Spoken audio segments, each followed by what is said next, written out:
സെക്രട്ടേറിയറ്റിന് മുന്നിലെ ആശമാരുടെ ഉപരോധ സമരം അവസാനിച്ചു. കനത്ത ചൂടും മഴയും അവഗണിച്ച് വിവിധ ജില്ലകളിൽ നിന്നായി ആയിരങ്ങളാണ് സമരത്തിൽ അണിനിരന്നത്.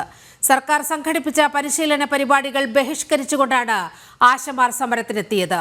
അതേസമയം മൂന്നാം ഘട്ട സമരത്തിന്റെ ഭാഗമായി മാർച്ച് 20-ന് രാപ്പകൽ സമരവേദിയിൽ അനിശ്ചിതകാല നിരാഹാര സമരം ആരംഭിക്കും.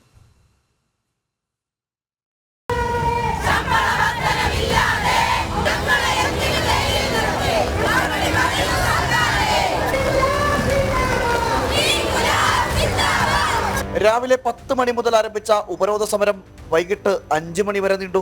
കനത്ത ചൂടും അതിശക്തമായ മഴയും അതിജീവിച്ച് ആയിരങ്ങളാണ് സെക്രട്ടേറിയറ്റിന് മുന്നിലെ ഉപരോധ സമരത്തിൽ അണിനിരുന്നത്.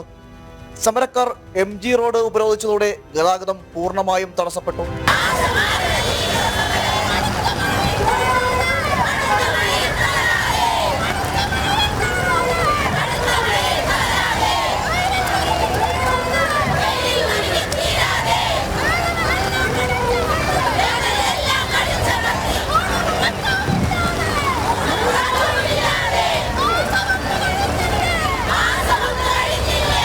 വിവിധ ജില്ലകളിൽ നിന്നെത്തിയ ആശാപ്രവർത്തകർ സമരഗേറ്റിന് മുന്നിൽ പ്രതിഷേധിച്ചു.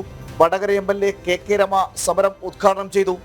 പൊമ്പളി ഒരുമൈ നേതാവ് G ഗോമതിയും സമരക്കാർക്ക് പിന്തുണയുമായി സമരവേദിയിലെത്തി. ഉപരോധ സമരം പൂർണ്ണ വിജയമെന്ന് സമരസമിതിയും പ്രതികരിച്ചു. ഇവിടെ വരാൻ പറ്റാത്തത് കൊണ്ട് പരിശീലന പരിപാടി പോകാതെ വീട്ടിലിരിക്കുന്ന ധാരാളം ആളുണ്ട്. ഇനി പോയവർക്കാകട്ടെ അവർ പരിഹസിക്കപ്പെട്ടിരിക്കുകയാണ്. യാതൊന്നും ഉണ്ടായിരുന്നില്ല. ഒരു ചായയും കൊടുത്ത് ഒരു വടയും കൊടുത്തിട്ട് വീട്ടിൽ പൊക്കോളാൻ പറഞ്ഞു എന്ന് പറഞ്ഞാൽ തികച്ചും ഈ പരിപാടിയെ തകർക്കാൻ വേണ്ടിയിട്ട് ശ്രമിച്ചാണ്. പക്ഷേ പരിപാടി വിജയകരമായി വിജയിച്ചു. അവിടെ പരിശീലനത്തിൽ പോയ ആളുകൾ അവർ ഈ സമരത്തോടൊപ്പം ഉണ്ടെന്ന് പറഞ്ഞ് ഉച്ചയ്ക്ക് ശേഷം ഇവിടെ വന്നെടുക്കുന്ന കാഴ്ചയാണ് കണ്ടത്. അതുകൊണ്ട് സമരം സമ്പൂർണ്ണ വിജയമായിരുന്നു.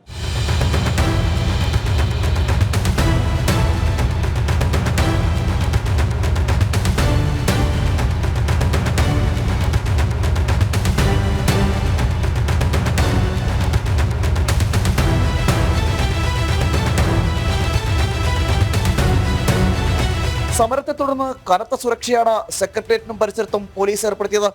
100 കണക്കിന് പോലീസ് സംഘത്തെ സുരക്ഷയ്ക്കായി നിയോഗിച്ചു. സെക്രട്ടേറിയറ്റിന് മുന്നിലെ രാപ്പകൽ സമരം 36-ാം ദിവസം പിന്നിടുന്ന സാഹചര്യത്തിലാണ് ഉപരോധ സമരം.